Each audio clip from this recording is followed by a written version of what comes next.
ಮನೆ ಮೊದಲ ಪಾಠಶಾಲೆ, ಜನನಿ ತಾನೇ ಮೊದಲ ಗುರು. ಜನನಿಯಿಂದ ಕಲಿತ ವಿದ್ಯೆ ಮಕ್ಕಳ ಧನ್ಯರು ಅಂತ ಅನುಮಾನವೇ ಇಲ್ಲಪ್ಪ. ನಿತ್ಯವೂ ಅಮ್ಮ ಈ ರೀತಿ ಮಾಡಬೇಕು ಮಗನೇ, ಇದೊಂದು ಹೊಸದು, ಇದನ್ನು ಹಾಕಬೇಕು ಮಗನೇ ಅಂತ ಹೇಳಿಕೊಡ್ತಾರೆ. ಹೆಂಗಸರು ಮಾತು ಈ ಕೇಳು, ತೊಂದರೆ ಇಲ್ಲ ಅಪ್ಪ. ವಿಶೇಷವಾಗಿರುವಂತಹ ಹೊಣೆಗಾರಿಕೆ ನನ್ನ ಮೇಲೆ ನೀವೇ ಕೊಟ್ಟಿದ್ದೀರಿ. ಇದನ್ನ ಉಳಿಸಿಕೊಳ್ಳಲೇಬೇಕಾದದ್ದು ನನ್ನ ಕರ್ತವ್ಯವೂ ಹೌದು. ಆಲೋಚನೆ ಮಾಡಿ ಆಯ್ತು. ಗಯ ಗಂಧರ್ವನನ್ನ ಬಿಟ್ಟು ಕೊಡಬೇಕು, ಇಟ್ಟುಕೊಳ್ಳುವುದು ಸರಿ. ನಾನು ಆಲೋಚನೆ ಮಾಡಿದ್ದು ಹೌದು, ಆದರೆ ಗಯ ಗಂಧರ್ವನ ಕುರಿತಾಗಿ ಅಲ್ಲ, ಗಯ ಗಂಧರ್ವನಿಗೆ ರಕ್ಷಣೆ ಕೊಟ್ಟವನ ಕುರಿತಾಗಿ. ಅಪ್ಪ, ನೀವೇನು ಸಾಮಾನ್ಯದವರೇ ಅಲ್ಲವೇ ಅಲ್ಲ. ಈ ಭೂಮಿಯಿಂದ ನಭದವರೆಗೆ ಶರ ಮಾರ್ಗವನ್ನು ನಿರ್ಮಿಸಿದವರು, ಆ ಐರಾವತವನ್ನು ಭೂಮಿಗೆ ಇಳಿಸಿದವರು, 3 ಲೋಕವನ್ನು ಜಯಿಸಿದವರು, ಪಾಶು ಪಥವನ್ನು ಪಡೆದವರು, ಜೊತೆಗೆ ಅಂಜನಾಶರವನ್ನ ಪಡೆದವರು, ಆ ದೇವ ಗೊತ್ತುಗೆಯನ್ನ ಏರಿದವರು, ಕಿರೀಟಿ ಎಂಬಂತಹ ಪದವಿಯನ್ನ ಬಿರುದನ್ನ ಪಡೆದವರು. ಇದೆಲ್ಲ ಮನೆ ಪಾಠಶಾಲೆಯಲ್ಲೇ ಬಂದದ್ದ. ನೀವು ಅದಕ್ಕೆ ಆಗ ಹೇಳಿದ್ರೇನೆ ಹೆಂಗಸರ ಮಾತು ಈಗ ಕೇಳು, ಮುಂದೆ ಕೇಳ್ಬೇಡ ಅಂತ. ಯಾವತ್ತೂ ಕೇಳ್ಬೇಕು. ಇಷ್ಟ ಹೇಳುವುದಕ್ಕೆ ಕಾರಣ ಹೆಂಗಸರು ಹೇಳಿ. ಆಯ್ತಾ ಸರಿ ಉಂಟು. ಇದು ಮೊನ್ನೆ ಹೇಳಿಕೊಟ್ಟದ್ದು.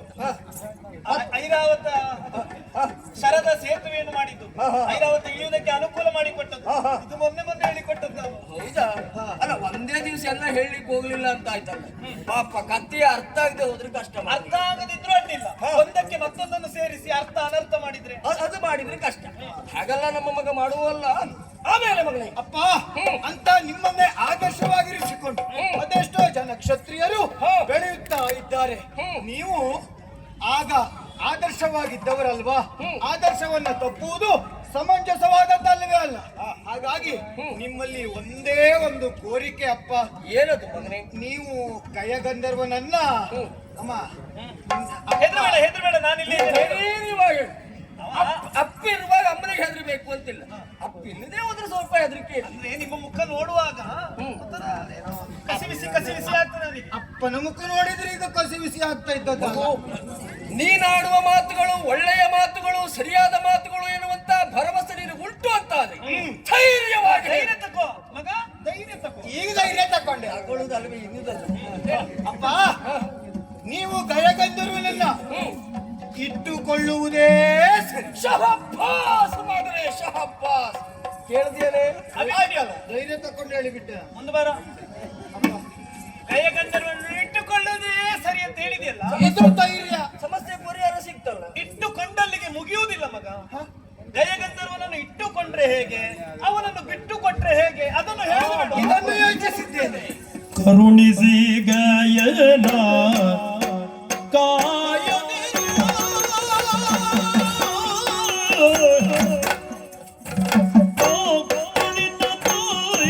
ತದಿನ ತೋದೆ ತದಿನ ತೋತೆ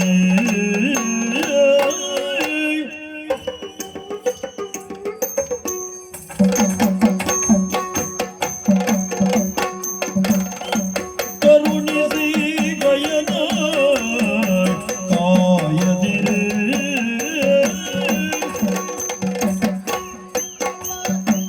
ಕರುಣಿಸಿ ಗಯನ ಕಾಯದಿರೆ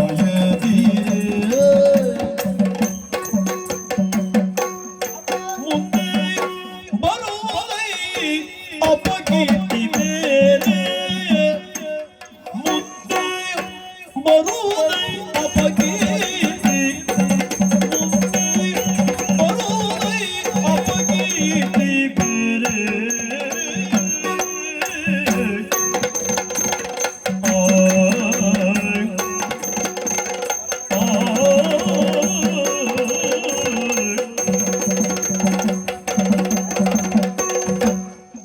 ಹರಿಯೊಳಾದರು ದ್ವೇಷವೆರೆಸಿ ಗಂಧರ್ವನ, ಆ ಹರಿಯೋಳಾದರು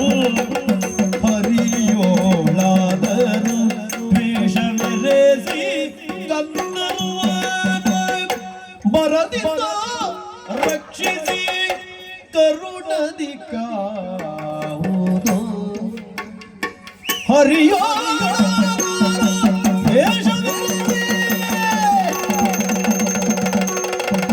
ಗಂಧರ್ವನ ಬರದಿದ್ದಾಯ ರಕ್ಷಿಸಿ ಕರುಣದಿ ಕಾವುದು. ಲಾಲಿಸಿ ಕೇಳನ್ನ ಮಾತ ಸುರಪಾಲಕ ತನುಜ ವಿಖ್ಯಾತ, ಕೇಳನ್ನ ಮಾತ ವಿಖ್ಯಾತ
ಬರದಿದ್ದಯೋ ರಕ್ಷಿಸಿ ಕರುಣದಿ ಕಾವುದು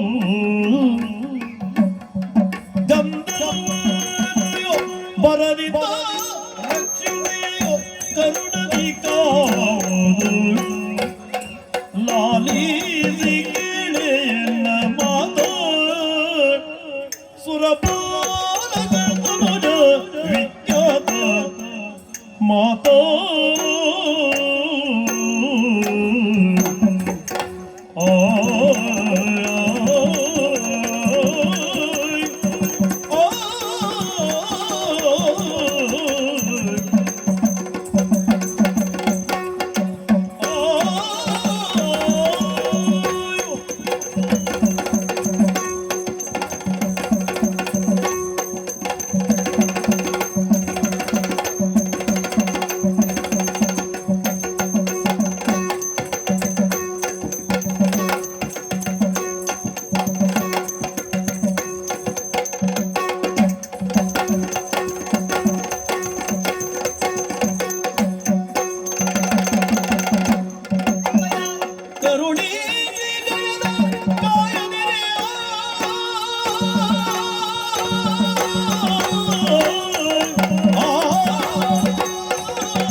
ಬಿಟ್ಟು ಕೊಟ್ಟರೆ ಏನು, ಬಿಟ್ಟು ಕೊಡ್ಲಿಲ್ಲ ಅಂತ ಅದು ಏನು? ಈ ನೆಲೆಯಲ್ಲಿ ಆಲೋಚನೆ ಮಾಡಿದ್ದು ಹೌದು. ಹ್ಮ್ ಅಪ್ಪ ಒಮ್ಮೆ ಗಯ ಗಂಧರ್ವನನ್ನ ನೀವು ಬಿಟ್ಟು ಕೊಟ್ಟಿರಿ ಅಂತ ಆದ್ರೆ ನಾಳೆ ದಿನ ಅಪ್ಪ ಕೀರ್ತಿ ಹೇಳುವಂತದ್ದು ಬರ್ತದೆ.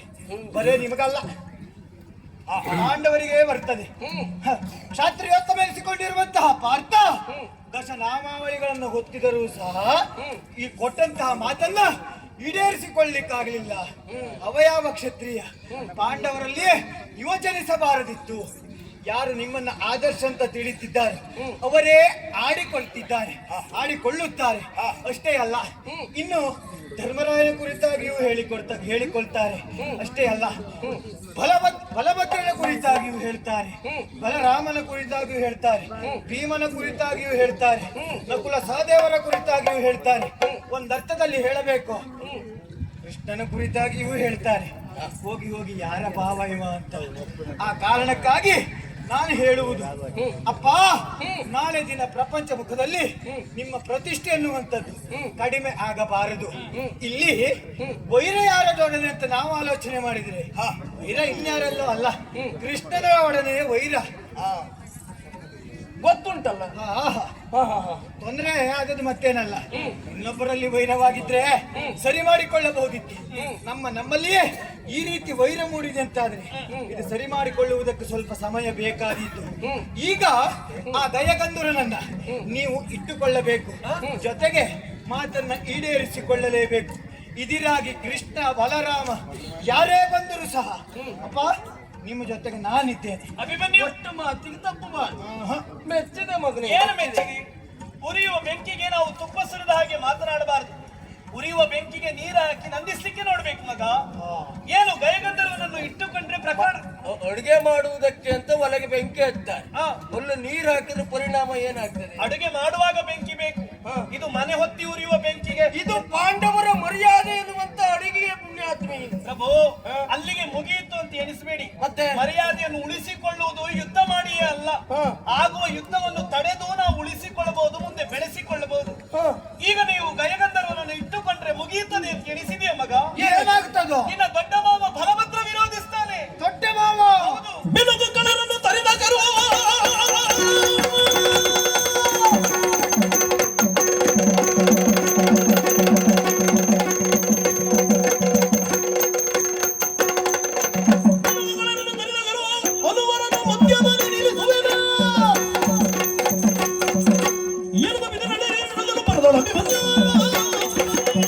ದೊಡ್ಡ ಮಾವ ಬರ್ತಾನೆ. ಬರುವಾಗ ಹಾಗೆ ಬರ್ತಾನ. ದೊಡ್ಡ ಶಬ್ದ ಹಾಕುವುದೇ ಬೇಡ. ಯಾಕೆ ಅವ ಹಿಡಿದು ಬರುವುದು ಹಲಾಯುದು ಅಂತ ನೀವು ನಿಮ್ಮಂತವ್ರು ಹೇಳಬಹುದು. ಮತ್ತೆ? ಆದ್ರೆ ನಾ ಹೇಳುವುದು ಏನು ಗೊತ್ತುಂಟಾ? ಏನು? ಅವ ಹಿಡಿದು ಬರುವುದು ನೇಗಲನ್ನ. ಬಂದ್ರೆ ನಾನು ಬಿಡ್ತೇನಾ? ಇಲ್ಲವೇ ಇಲ್ಲ. ಕಾಣ್ತಾ ಇದೆಯಲ್ಲ ವಿಶಾಲವಾಗಿರುವಂತಹ ಭೂಮಿ, ಇದು ಬರಡಾಗಿದೆ. ಇಲ್ಲಿ ಅವನಿಗೆ ಈ ಗದ್ದೆಗೆ ನಾನು ಗದ್ದೆ ಹುಡ್ಲಿಕ್ಕೆ ಹಾಕ್ತೇನೆ ಅವನನ್ನ. ಓ, ಇಲ್ಲಿರುವ ಮರಗಳನ್ನೆಲ್ಲ ಕಡಿದು ಬಯಲು ಮಾಡಲು ಗದ್ದೆ ಒಂದು ಕೃಷಿಕ ಆಗ್ಲಿ ಅವ ಅಂತ. ಯಾದವರು ವಿರೋಧಿಸಿದ್ರೆ ಯಾವ್ದವ್ರು ಬಂದ್ರೆ ಬಿಡ್ತೇನಾ? ಬಲಭದ್ರ ಜೊತೆಗೆ ಇವ್ರನ್ನೂ ಕೃಷಿಕರನ್ನಾಗಿ ನಾನು ಯಾರಿಗೂ ಸಮಸ್ಯೆಯನ್ನು ಪರಿಹರಿಸಲಿಕ್ಕೆ ಆಗುದಿಲ್ಲ ಎನ್ನುವ ಕಾರಣಕ್ಕಾಗಿ ಚಕ್ರವನ್ನು ಹಿಡಿದು ನಿನ್ನ ಸಣ್ಣ ಮಾವ ಕೃಷ್ಣ ಬಂದ್ರೆ ಏನು ಮಾಡ್ತಾರೆ? ಹೊಂದ ಹೊಡೆನ ಮಾಡೆ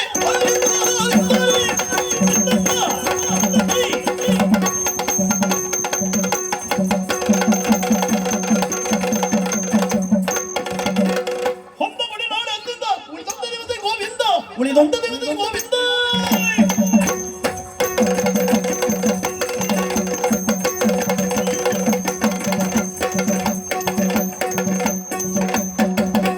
ಬಂದರೊಂದು ನಿಮಿಷವಾಗಿ ನಾ ಕೊಂದು ಕೊಡುವೆ ಸಮಾರಾಧ ಒಳಗೆ. ಚಿಕ್ಕ ಮಾವ ಬರ್ತಾನೆ. ಹೆದರುವಂತ ಅವಶ್ಯಕತೆ ಇಲ್ಲವೇ ಇಲ್ಲ. ಆ ಮಾವನಿಗೆ ಒಂದು ಸಣ್ಣ ಗರ್ವ ಉಂಟು. ಸಣ್ಣದು ಯಾವುದು ದೊಡ್ಡ ದೊಡ್ಡ ಪ್ರಮಾಣದಲ್ಲಿ ಇಲ್ಲ. ಯಾಕೆ? ಅವ ಸಣ್ಣ ಮಾವ ಅಲ್ವಾ? ಆ ಕಾರಣಕ್ಕಾಗಿ ಹೇಳಿದ. ಈ ಹಿಂದೆ ಆ ನನ್ನ ಮಾವನ ಮಾವ ಕಂಸ, ಅವನನ್ನ ಕೊಂದವ ಯಾರು? ಈ ಕೃಷ್ಣ. ಕೊಂದ ಕಾರಣದಿಂದಲಾಗಿ ಕಂಸಾಂತಕ ಎಂಬಂತ ಬಿರುದನ್ನ ಪಡೆದಿದ್ದಾನೆ. ನನಗೂ ಹಾಗೆ ಆ ಮಾವ ಇದರಾಗಿ ಬಂದಂತಾದ್ರೆ ಕೃಷ್ಣಾಂತಕ ಎಂಬಂತ ಬಿರುದನ್ನ ನಾನು ಪಡಿತೇನೆ. ಕೃಷ್ಣಾಂತಕ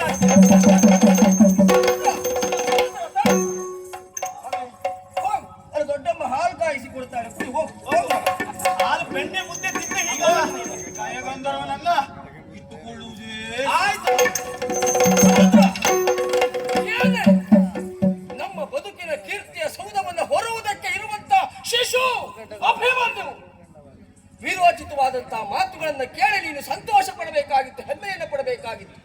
ಬದಲಾಗಿ ಹೊಡೆಯುವುದಕ್ಕೆ ಮುಂದಾಗ್ತಾ ಇದ್ದೀಯಲ್ಲಿ. ಏನೇ ಇದು? ಅವ ಹೇಳಿದ್ದೆ ಸರಿ ಅಂತ ನೀವು ಒಪ್ಪಿಕೊಳ್ಬೇಡಿ. ನಮ್ಮ ಸ್ಥಿತಿಗತಿಗಳ ಕುರಿತಾಗಿ ಯೋಚನೆ ಮಾಡಿ. ಕೆಟ್ಟ ಜೋಜನಾಡಿ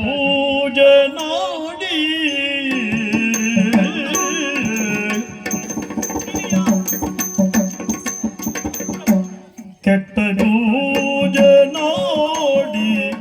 ಇಂತ ಬಟ್ಟೆಯಾಯ್ತು ಬೇಡಗಯನ. ಕೆಟ್ಟ ಜೋಜ ಆಡಿ ಇಂತ ಬಟ್ಟೆಯಾಯ್ತು ಬೇಡ ಗಯನ.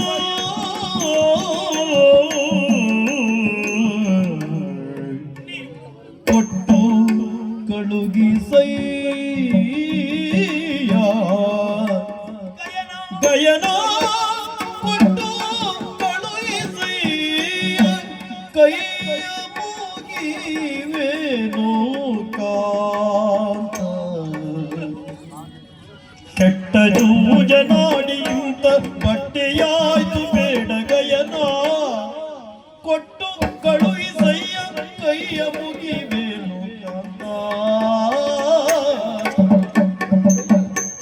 ಕೊಟ್ಟ ಕಳುಹಿಸಯ್ಯ ಕೈಯ ಮುಗಿವೆ, ಕೈಯ ಮುಗಿವೆ, ಕೈಯ ಮುಗಿವೆ ಕಾಂತ.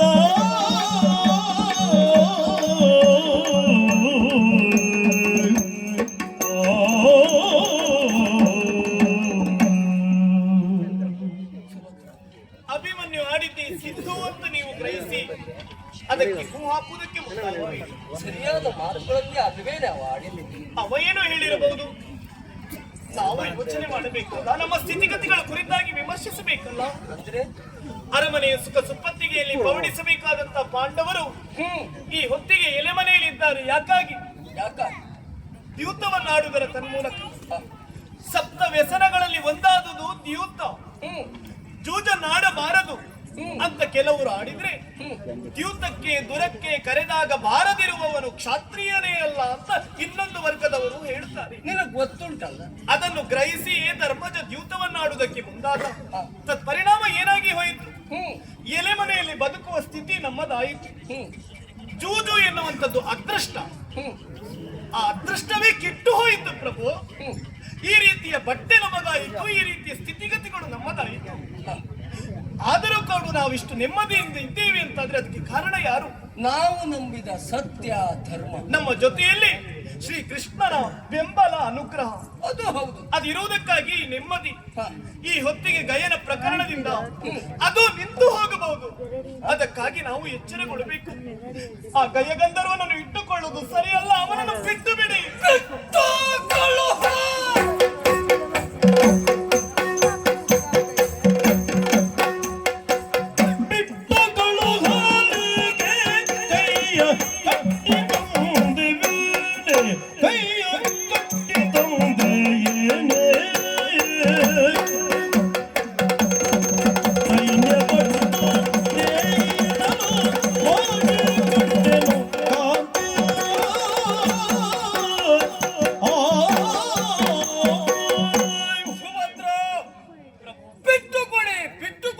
ಕೇಳ್ತಾ ಇದ್ಯಲ್ಲ, ಅವನನ್ನು ಇಟ್ಟುಕೊಳ್ಳುವುದು ಸರಿಯಲ್ಲ. ಬಿಟ್ಟು ಕೊಡುವುದಕ್ಕೆ ಎಲ್ಲಿಯೋ ಇರುವಂತ ಗಯನನ್ನ ಕಟ್ಟಿ ಮನೆಯವರೆಗಾಗಿ ತಂದು ಅಭಯವನ್ನ ಕೊಟ್ಟು ಇಟ್ಟುಕೊಂಡಿದ್ದಲ್ಲ ಸುಭದ್ರ. ಮತ್ತೆ ಅವನಾಗಿಯೇ ಬಂದ, ಪ್ರಾಣ ಭೀತಿಯಿಂದ ಕಂಗಾಲಾದ, ಬೇಡಿಕೊಂಡ, ನನ್ನನ್ನ ರಕ್ಷಿಸಬೇಕು ಅಂತ ಕೇಳಿಕೊಂಡ. ವೀರ ಕ್ಷತ್ರಿಯನಾಗಿರುವಂತಹ ನಾನು ಅಣ್ಣ ಧರ್ಮರಾಯನ ಪಾದದಾಣೆ ನಿನ್ನ ಪ್ರಾಣವನ್ನು 8 ದಿನಗಳ ಪರ್ಯಂತರವಾಗಿ ರಕ್ಷಿಸ್ತೇನೆ ಮಾತನ್ನ ಕೊಟ್ಟಿದ್ದೇನೆ. ಕೊಟ್ಟ ಮೇಲೆ ತಪ್ಪುವುದಿಲ್ಲ, ಬಿಡ್ಲಿಕ್ಕಾಗುವುದಿಲ್ಲ. ಅವ ಬಂದು ನಿಮ್ಮಲ್ಲಿ ರಕ್ಷಣೆ ಯಾಚಿಸಿದ್ದಾನೆ ಅಂತಾದ್ರೆ ಅವ ನಿರ್ಗತಿಕ ಅಂತ ಎಣಿಸಿಕೊಂಡ್ರೆ ನೆಂಟರ ಮಧ್ಯದೊಳಿಂತ ತುಂಟರು ಸೇರಿದರೆ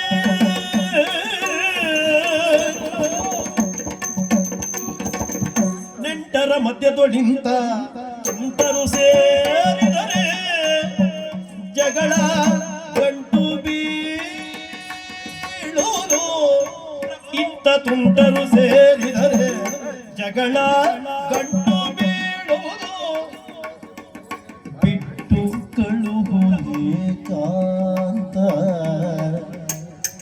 ಬಿಟ್ಟು ಕಳುಹು ಏಕಾಂತ.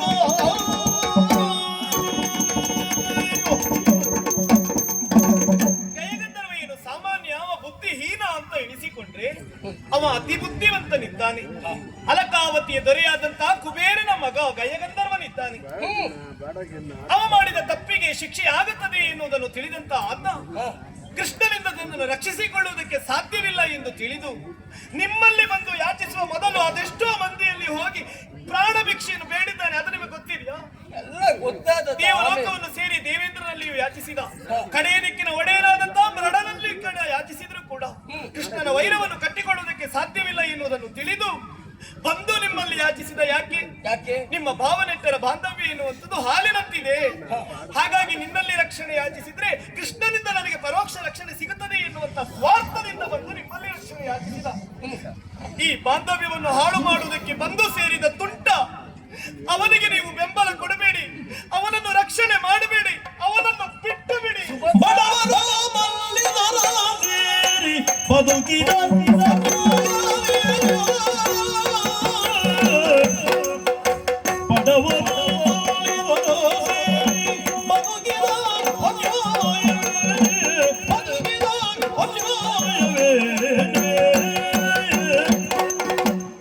ಬಡವರು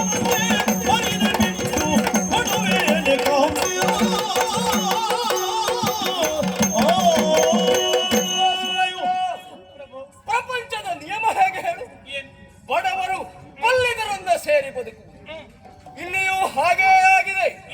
ಧನದಲ್ಲಿ ಶ್ರೀಮಂತನಾಗಿರುವಂತಹ ಆ ಗಯಗಂಧರ್ವ ಬಲದಲ್ಲಿ ಬಡವನಾಗಿದ್ದಾನೆ. ಈ ಕಾಲಕ್ಕೆ ಧನದಲ್ಲಿ ಬಡವರಾಗಿರುವಂತಹ ನಾವು ಬಲದಲ್ಲಿ ಶ್ರೀಮಂತರಾಗಿದ್ದೇವೆ. ಹಾಗಾಗಿ ಬಡವನಾಗಿರುವಂತಹ ಬಲ ಇರುವಂತಹ ನಮ್ಮನ್ನ ಬಂದು ಸೇರಿಕೊಂಡಿದ್ದಾನೆ, ರಕ್ಷಣೆಯನ್ನ ಪಡೆದಿದ್ದಾನೆ. ಹಾಗಾಗಿ ಬಿಟ್ಟು ಕೊಡುವುದಿಲ್ಲ. ನೀವು ಅವನನ್ನು ಬಿಡದೆ ರಕ್ಷಣೆ ಕೊಟ್ರೆ ನೋಡಿದವರು ನಿಮಗೆ ಏನು ಹೇಳ್ತಾರೆ ಗೊತ್ತೇ? ಉಂಡ ಮನೆಗೆ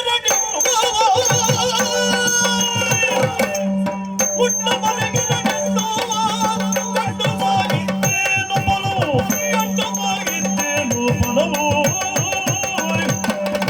ಬಂಡಗಯ ಕೊಡಲಿತ್ತು ಮುಂದನೆಂಬ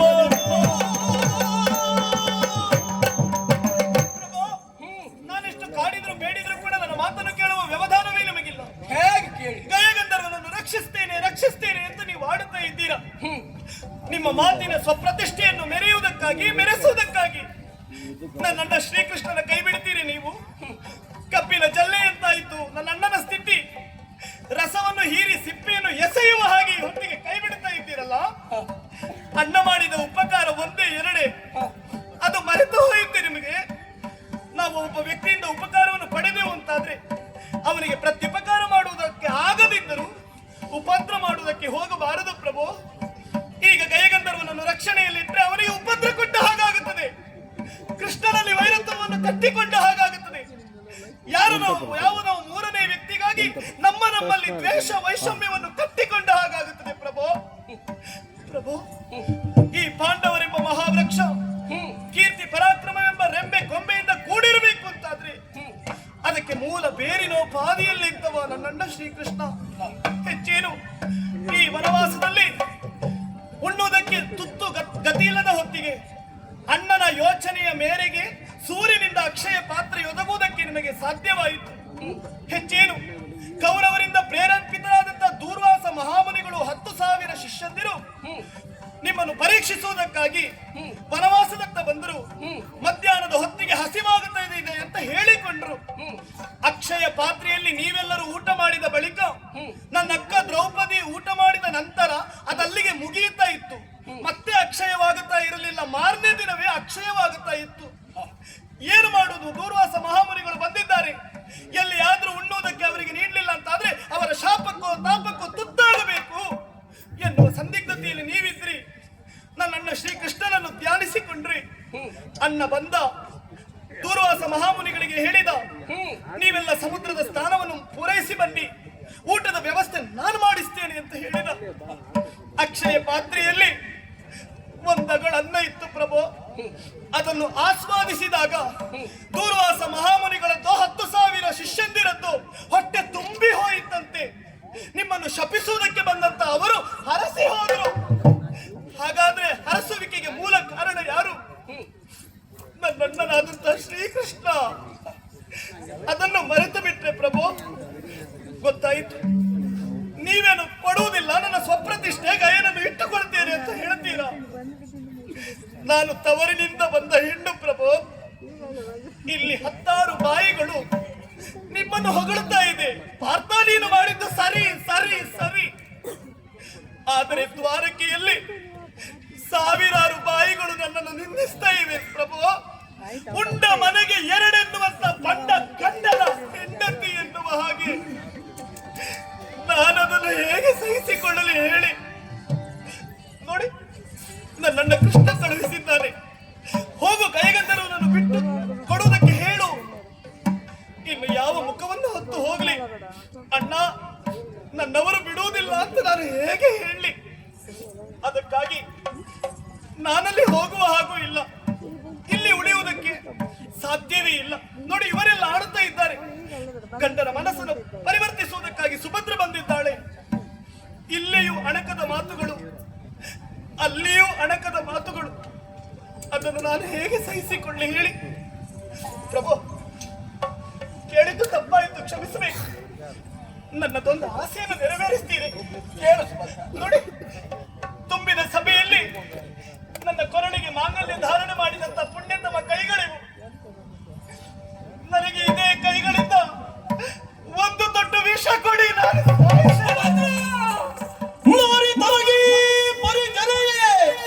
ಶರೀರವೇ ಬೇಡಿರುತ್ತ ಪರುಗಳ ಊರಸೆಯನೆಗೆ ಹೊಲಿಕೆಯ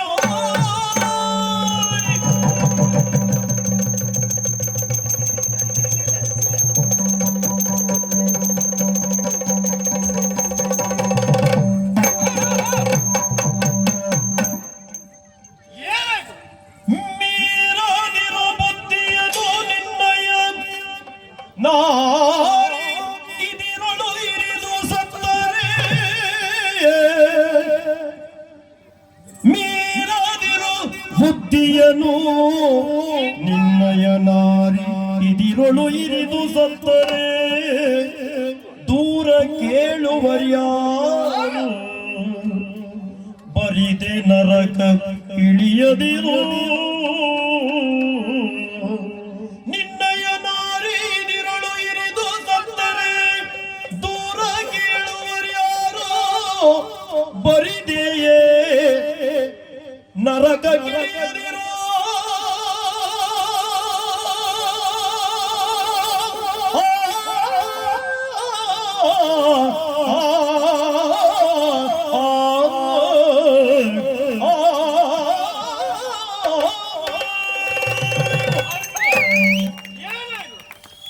ಯಾಕೆ ಈ ರೀತಿಯಾಗಿ ವ್ಯವಹರಿಸ್ತಾ ಇದ್ದೆ ಅಂತ ಅರ್ಥ ಆಗುವುದಿಲ್ಲ.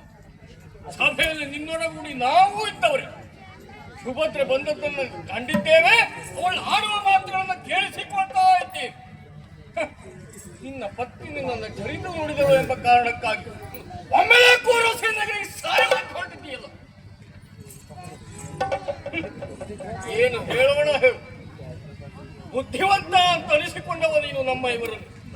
ಹಾಗಿರುವಾಗ ನೀನೇ ಬುದ್ಧಿಗೆಟ್ಟು ವ್ಯವಹರಿಸಿದಂತಾದ್ರೆ ನೀ ಕೊಟ್ಟ ಮಾತಿಗೆ ಏನು ಅರ್ಥ ಉಳಿಯಿತು ಹೇಳು.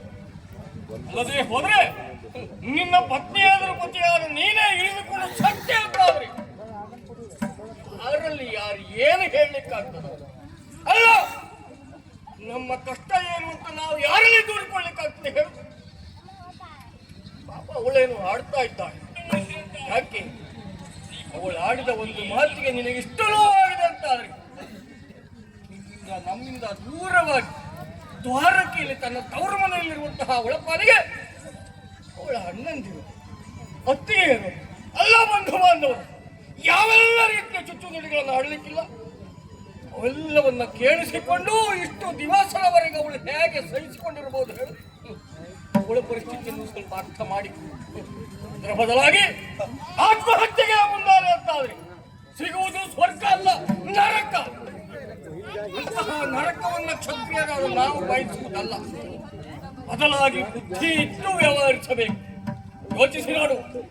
ಪ್ರಪಂಚಕ್ಕೆ ಧೀಶಕ್ತಿಗೆ ಬೇಕಾದ ಗಾಯತ್ರಿ ಮಂತ್ರವನ್ನು ಕೊಟ್ಟವರು ವಿಶ್ವಾಮಿತ್ರರು. ಅವರು ಚಂದ್ರವಂಶದವರೇ. ಅಂತಹ ಚಂದ್ರವಂಶದಲ್ಲಿ ಮುಂದುವರೆದು ಹುಟ್ಟುತ್ತಾ ನಾವು ಬುದ್ಧಿಗೆಟ್ಟು ವ್ಯವಹರಿಸಲಿಕ್ಕಾಗ್ತದ? ಏನು ಈ ಹೊತ್ತಿನ ಗಾಯನನ್ನು ಬಿಟ್ಟುಕೊಳ್ಳದೆ ಹೋದೆ ಅಂತಾದ್ರೆ ಕೃಷ್ಣ ಯುದ್ಧಕ್ಕೆ ಬರ್ತಾನೆ ಅಂತಲ್ಲ, ಏನು ಸಾವು ಬರ್ತಾನೆ ಅಂತಲ್ಲ. ಯಾಕೆ ಯೋಚನೆ ಮಾಡ್ತೀನಿ ನೀನು? ನಾಳೆ ಸಮರಾಂಗಣದಿ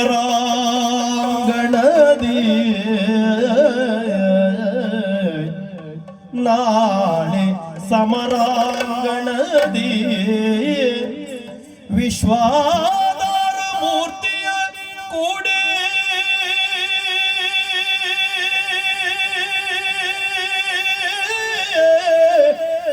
ನೀ ರಣಧೀರನಾಗಿಯ ಕಾದಿ ಮುಕ್ತಿಯ ಸೂರೆ ಗೊಳ್ಳೆಂದ ರಣಧೀರನಾಗಿಯ ಕಾದಿ ಮುಕ್ತಿಯನು ಸೂರೆಗೊಳ್ಳೆಂದ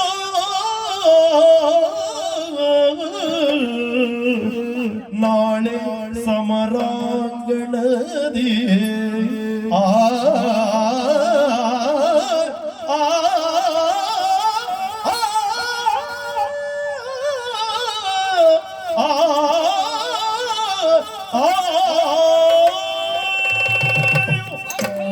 ಅಣ್ಣ, ಯುದ್ಧವನ್ನು ಒದಗುತ್ತದೆ ಅಂತಾದ್ರೆ ಕ್ಷತ್ರಿಯರಾದ ನಾವು ಸಂತೋಷ ಪಡಬೇಕು. ನಮ್ಮ ಪಾಲಿಗೆ ಯುದ್ಧವೆಂದ್ರೆ ಹಬ್ಬಕ್ಕೆ ಸಮಾನ. ನಮ್ಮಣ್ಣ ಯಾವತ್ತೂ ಆಡುವಂತಹ ಮಾತುಗಳನ್ನು ನೀ ಕೇಳಲಿಲ್ಲ. ನ್ಯಾಯೋತ್ಪಥಾತ್ಮವಿಚಲಂತಿ ಪದನ್ನ ಧೀರ. ಯಾರು ಎಷ್ಟೇ ಹೊಗಳಲಿ, ಎಷ್ಟೇ ತೆಗಳಲಿ, ಎಷ್ಟೇ ಸಂಪತ್ತೊಳಗಲಿ, ಅಲ್ಲ ಕಡು ಬಡವರಾಗಿ ಹೋಗಲಿ, ಸಾವೆನ್ನುವುದು ಯುಗ ಯುಗಾಂತರಗಳ ನಂತರವೇ ಬರಲಿ ಅಥವಾ ಈ ಕ್ಷಣವೇ ಬರಲಿ, ಧೀರರಾದವರು ಯಾವತ್ತೂ ನ್ಯಾಯ ಮಾರ್ಗವನ್ನು ಬಿಟ್ಟು ಹೋಗಬಾರದು. ಸಾವೆನ್ನುವುದು ಅಮರ ಕರ್ಮ. ಆಗಿರುವಾಗ ಕ್ಷತ್ರಿಯರಾದಂತಹ ನಾವು ರಣಕಣದಲ್ಲಿ ಕಾಡಿಯ ಹೋರಾಟವನ್ನು ಮಾಡಿ ನಮ್ಮ ಸತ್ವವನ್ನು ಮೆರೆಸಿ ನಿಜವಾಗಿ ಮರಣವನ್ನು ಪಡೆಯುವುದಾದ್ರೆ ಸ್ವರ್ಗ ಮತ್ತೆ ಪಡೆಯಬೇಕೆ ಹೊರತು ಆತ್ಮಹತ್ಯೆ ಮಾಡಿಕೊಂಡು ನರಕ ಪಡೆಯುವುದಲ್ಲ. ಹಾಗಾಗಿ ಹೇಳು, ಏನು ಯುದ್ಧಕ್ಕೆ ಹೊರಟ ನೀನೊಬ್ಬನೇ ಅಂತಲ್ಲ, ಮಾತು ಕೊಟ್ಟವರು ನೀನೊಬ್ಬನೇ ಅಂತಲ್ಲ. ನಾವು ಐವರು ಪಾಂಡವರು ಅಂದ್ರೆ ಹೇಗೆ? ಒಂದೇ ಕೈಯ 5 ಬೆರಳುಗಳಿದ್ದ ಹಾಗೆ ನಾವು ಬೇರೆ ಬೇರೆ ಆಗ್ಲಿಕ್ಕೆ ಸಾಧ್ಯವಿಲ್ಲ. ಒಂದು ಕೈಗೆ ನೋವಾಯ್ತು, ಒಂದು ಬೆರಳಿಗೆ ನೋವಾಯ್ತು ಅಂತಾದ್ರೂ ಕೈ ನೋವಾಗಿದೆ ಅಂತ ಹೇಳಬೇಕು ಬಿಟ್ಟು ಇದು ಒಂದು ಬೆರಳು ತೋರಿಸುವುದಲ್ಲ. ನಮ್ಮಲ್ಲಿ ನೀವೊಬ್ಬ ಮಾತು ಕೊಡಲಿ, ಅಲ್ಲ ಮತ್ತೆ ಒಬ್ಬನೇ ನಾವು ಈವರು ಅದನ್ನು ಒಪ್ಪಿಕೊಂಡಿದ್ದೇವೆ ಅಂತಲೇ ಅರ್ಥ. ಹಾಗಾಗಿ ನಾಳೆ ಆ ವಿಶ್ವಾಧಾರ ಮೂರ್ತಿ ಯಾವತ್ತ ಈ ಲಯವೇ ಈ ಕಲ್ಪವೇ ಲಯವಾಗ್ತದೆ ಅಂತ ಹೇಳಿ ಕಳಿಸಿದ್ದಾನು. ಆ ಕೃಷ್ಣನೇ ಬಂದರೂ ಅವನೊಡನೆ ಹೋರಾಟಕ್ಕಾಗಿ ನಿನ್ನೊಡನೆ ನಾವಿರ್ತೇವೆ, ಜೊತೆಗೂಡಿ ಬರ್ತೇವೆ. ಯೋಚಿಸುವುದು ಬೇಡ. ಪಡೆದರೆ ವಿಶ್ವಾಧಾರ ಮೂರ್ತಿಯಲ್ಲಿ ಮುಕ್ತಿಯನ್ನು ಪಡೆದುಕೊಳ್ಳೋಣ. ಅದಕ್ಕೂ ಮೊದಲಾಗಬೇಕಾದೊಂದು ನೊಂದು ಬಂದವಳಿದ್ದಾಳೆ. ಅವಳ ಪ್ರೀತಿಯನ್ನು ನೀನು ಕಡೆಗಣಿಸ್ತಾ ಇದ್ದೀಯ. ಯಾಕೆ? ಕೇವಲ ಮುದ್ದು ಮಾಡಿಕೊಳ್ಳುವುದು, ಒಂದು ಸಲುಗೆಯಿಂದ ವ್ಯವಹರಿಸುವುದ ಪ್ರೀತಿ ಅಲ್ಲ. ಮಕ್ಕಳ ಮೇಲೆ ಮುದ್ದನ್ನು ತೋರಿಸ್ತೇವೆ, ಸಿಟ್ಟನ್ನು ತೋರಿಸ್ತೇವೆ. ಸಿಟ್ಟು ಕೂಡ ಪ್ರೀತಿಯ ಮತ್ತೊಂದು ಭಾವ ಅಂತ ತಿಳ್ಕೊಳ್ಬೇಕು.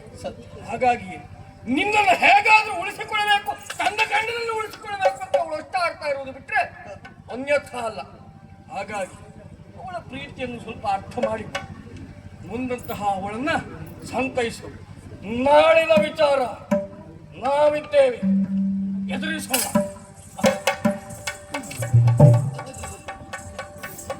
ಮಾರುತಿಯ ನುಡಿ ಕೇಳಿ ಪಾರ್ಥನೋ ಬೋರಿ ಸಂತೋಷದಲ್ಲಿ ಮುದ್ದಿಸಿ ಬೇಡಿದನು. ಸೌಭದ್ರೆಯೋಳು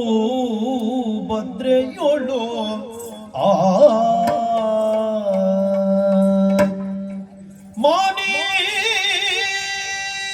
ನೀ ಮಣಿ ಬಾರೆ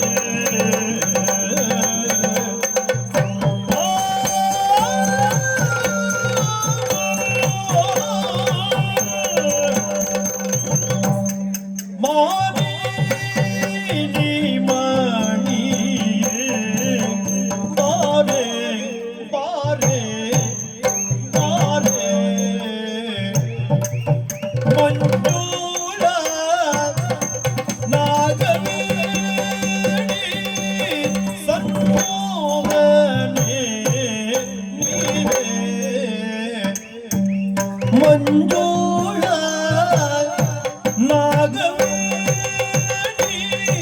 ನಾಗವೇಣಿ ಸಮ್ಮೋಹನೆ ನೀರೇ ಮುದ್ದು ಮೋಗವ ತೋರೆ ಮುದ್ದು ಮೋಗವ ತೋರೆ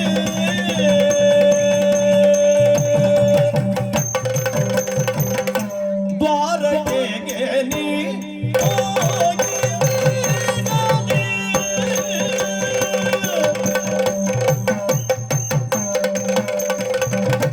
ದ್ವಾರಕೆಗೆ ನೀ ಹೋಗಿ ಬೇಗನೆ ಮಾರನಾದ ಮನಗೊಂಡು ನಮ್ಮಳು ವೈರವನ್ನು ಬೇಡಯೋ ಸರ್ವಥ ಸಾರಿ ತೋರಿದೆ ನಿಂಬು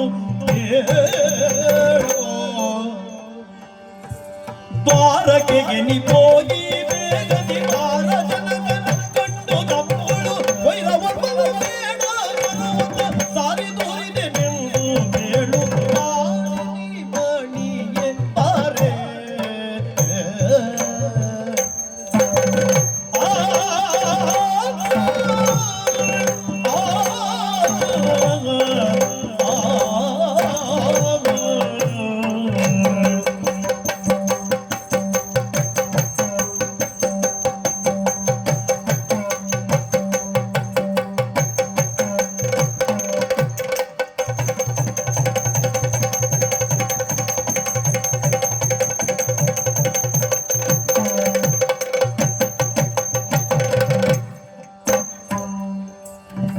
ಮಂಜೂಳ ನಾಗವೇಣಿ ಸಮ್ಮೋಹನೆ ನೀರೇ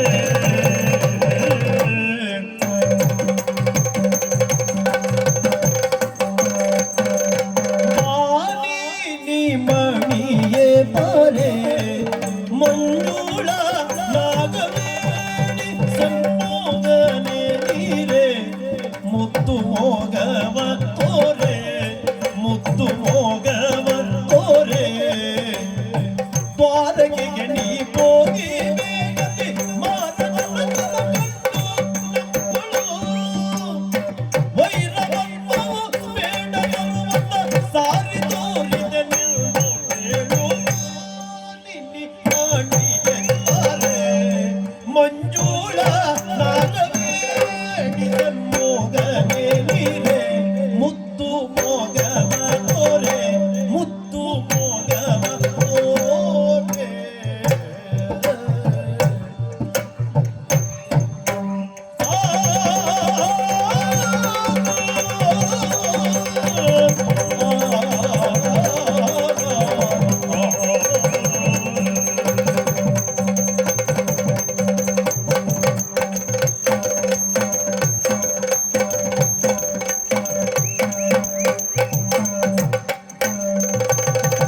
ನಿನ್ನ ಬದುಕಿನ ಸೌಭಾಗ್ಯಕ್ಕೆ ಕಾರಣೀಕರ್ತ ನಾನು.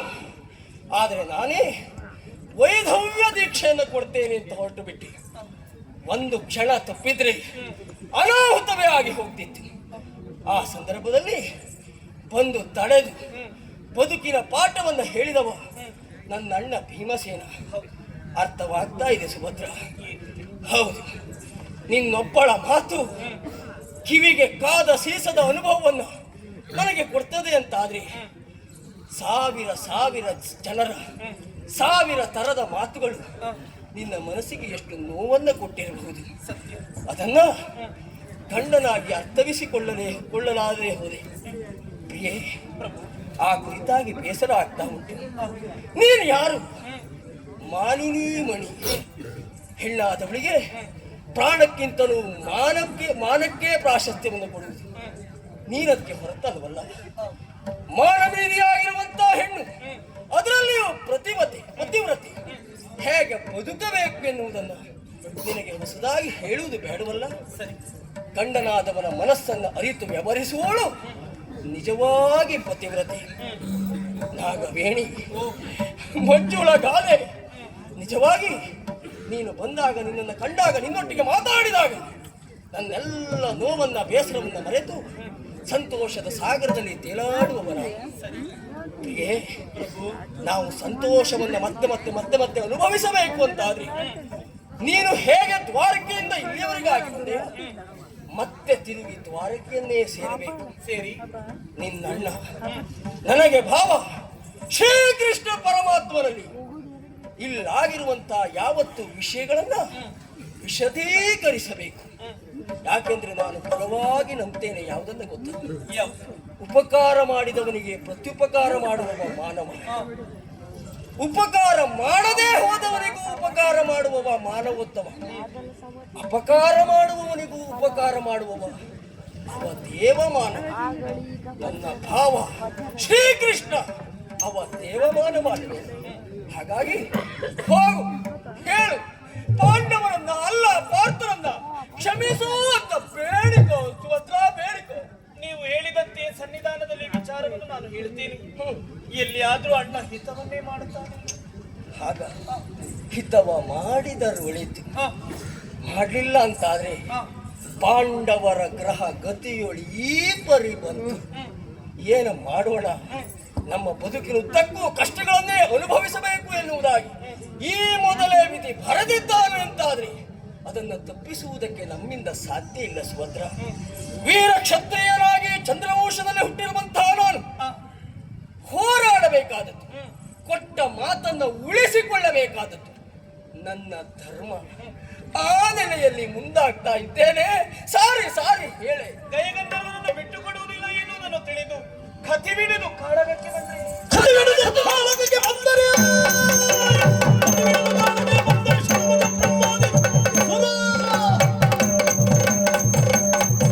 ಪಶುಪತಿಯ ಬೆಂಬಲವಾದ ಮಾನಿನಿ ಮಣಿ.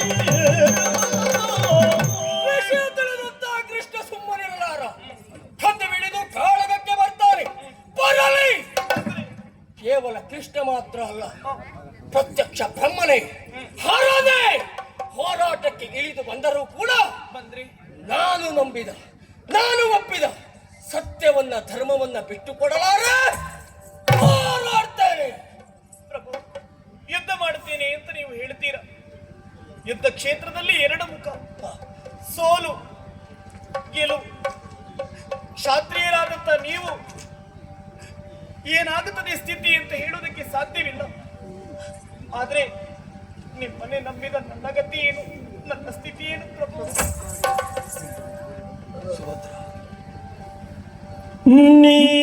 ನೀರೇ ನಮ್ಮಯ್ಯ ಬಾರ ನಿನ್ನದು.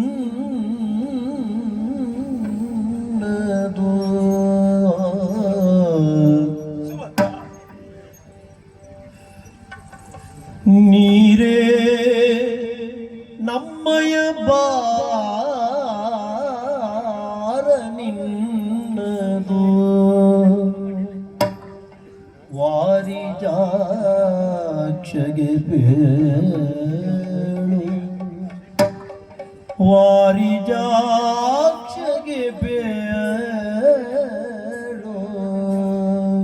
ಏನು ದೊರೆ? ನಾಳಿನ ವಾರದೆಯ ನೀ ತಿಳಿದು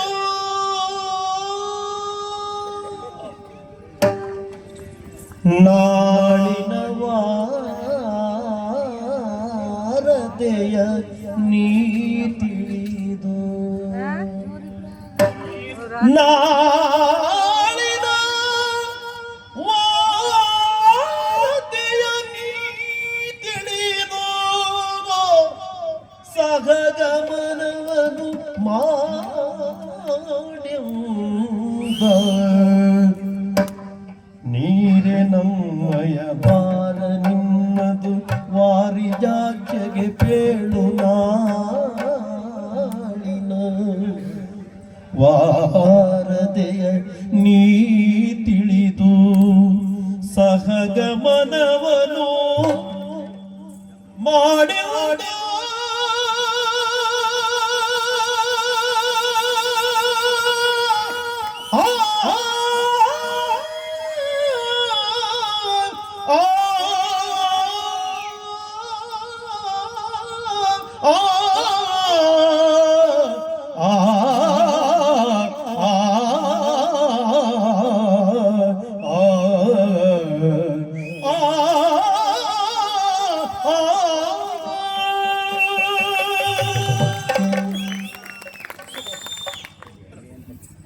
ವೀರರಾಗಿ ಹೋರಾಟವನ್ನ ಮಾಡಿ ನೀವೇನೋ ನಿಮ್ಮ ಗತಿಯನ್ನ ಹೊಂದಬಹುದು. ನನ್ನ ಕಥೆ ಏನು ಅಂತ ಕೇಳಿದ್ವಿ. ಮನೆಯೊಳಗಿನ ಹೆಣ್ಣು ನಾನು. ಏನು ಹೇಳಿ ಸುಭದ್ರ? ವೀರ ಕ್ಷಾತ್ರಿಯಾಣಿ ಪಾರ್ಥನಿಗೆ ಮಡದಿ ನೀನು, ಚಂದ್ರವಂಶದ ಸೊಸೆ ನೀನು, ಪರಮ ಪತಿವ್ರತೆ ನೀನು. ಹೆಣ್ಣಾದವಳು ಹೇಗೆ ಬದುಕಬೇಕು, ಹೇಗೆ ನಡೆದುಕೊಳ್ಳಬೇಕು ಎನ್ನುವುದನ್ನ ನಾನು ನಿನಗೆ ಹೊಸದಾಗಿ ಹೇಳಬೇಕಿದೆ. ನೀನೆ ನಮ್ಮಯ ಭಾರ ನಿನ್ನದು. ಹಾಗೂ ಆ ವಾರಿಜಾಕ್ಷರಲ್ಲಿ ಪರಿಯಾಗಿ ಹೇಳು, ಬೇಡಿಕೋ. ಪಾರ್ಥನದ್ದು ತಪ್ಪಿಲ್ಲ, ಅನಿವಾರ್ಯತೆ ಒದಗಿ ಬಂದ ಕಾರಣಕ್ಕಾಗಿ ಪರಿಸ್ಥಿತಿ ಕ್ಷಮಿಸು ಅಂತ ಹೇಳು. ಕೇಳಿದ್ರೆ ಆದೀತು ಸುಭದ್ರ. ಕೇಳದೆ ದುರವನ್ನ ಬಯಸಿಯೇ ಬರ್ತಾನೆ ಅಂತಾದ್ರೆ, ಲೋಕದಲ್ಲಿ ಯಾರತ್ತೋ ವೈರಾದ್ರೆ ದೇವರಲ್ಲಿ ಹೋಗಿ ರಕ್ಷಣೆಯನ್ನು ಕೇಳಬಹುದು. ದೇವರೇ ವೈರಿಯಾಗಿ ಬಂದ್ರೆ ರಕ್ಷಣೆಯನ್ನ ಯಾರಲ್ಲಿ ಹೋಗಿ ಕೇಳುವುದಕ್ಕಾಗುವುದಿಲ್ಲ. ಕ್ಷತ್ರಿಯ ಪಂಥದಂತೆ ಹೋರಾಡಿ ನಮ್ಮವರು ಹಿಂದೆ ಗಳಿಸಿದ ಪುಣ್ಯದ ಗತಿಯನ್ನ ನಾನೂ ಹೊಂದುತ್ತೇನೆ. ಆಮೇಲೆ ನಾಡಿನ ವಾರತೆಯನ್ನ ನೀ ತಿಳಿದು ಪತಿವ್ರತ ಧರ್ಮಕ್ಕೆ ಯಾವುದು ಸರಿಯೋ ಅದನ್ನ ಮಾಡು ಸುಭದ್ರ, ಅದನ್ನ ಮಾಡು ಪ್ರಭಾ. ಕ್ಷಾತ್ರಿಯಾಣಿಯಾದಂತ ನನಗೂ ಅರಿವಿದೆ. ಸತಿ ಸಹಗಮನ ಪದ್ಧತಿ. ಗಂಡ ಸತ್ತಾಗ ಹೆಂಡತಿಯು ಅವನ ಚಿತೆಯೇರಿ ಸಾಯುವಂತದ್ದು. ಅದು ನನ್ನ ಪಾಲಿನ ಭಾಗ್ಯ ಅಂತ ನಾನು ತಿಳಿಯುತ್ತೇನೆ ಪ್ರಭು. ನೀವಿಲ್ಲದ ಪ್ರಪಂಚವನ್ನು ಊಹಿಸುವುದಕ್ಕೂ ಸಾಧ್ಯವಿಲ್ಲ, ಕಲ್ಪಿಸುವುದಕ್ಕೂ ಸಾಧ್ಯವಿಲ್ಲ. ನಾನು ಸಂತೋಷದಿಂದ ಸತಿ ಸಹಗಮನವನ್ನು ಅನುಸರಿಸ್ತೇನೆ. ನಾವು ಸತ್ತಲ್ಲಿಗೆ ನಮ್ಮ ಜೀವನ ಮುಗಿಯಿತು ಅಂತಿಲ್ಲವಲ್ಲ ಪ್ರಭಾ. ನಮಗೊಂದು ಕರುಣ ಕೊಡಿ. ನಮ್ಮ ದಾಂಪತ್ಯದ ಪ್ರತೀಕದ ಫಲ ಮಗ ಅಭಿಮನ್ಯುವಿಗೆ ಯಾರಿದ್ದಾರೆ?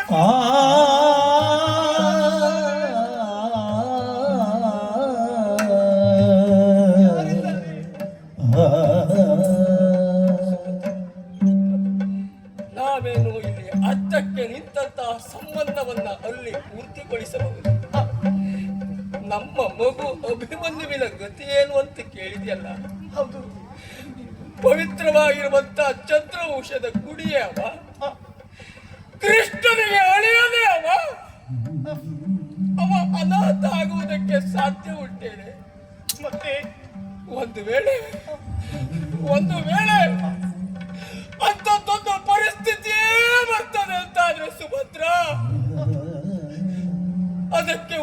ವಿಚಾರವನ್ನ ನನ್ನಲ್ಲಿ ಕೇಳಬೇಡ.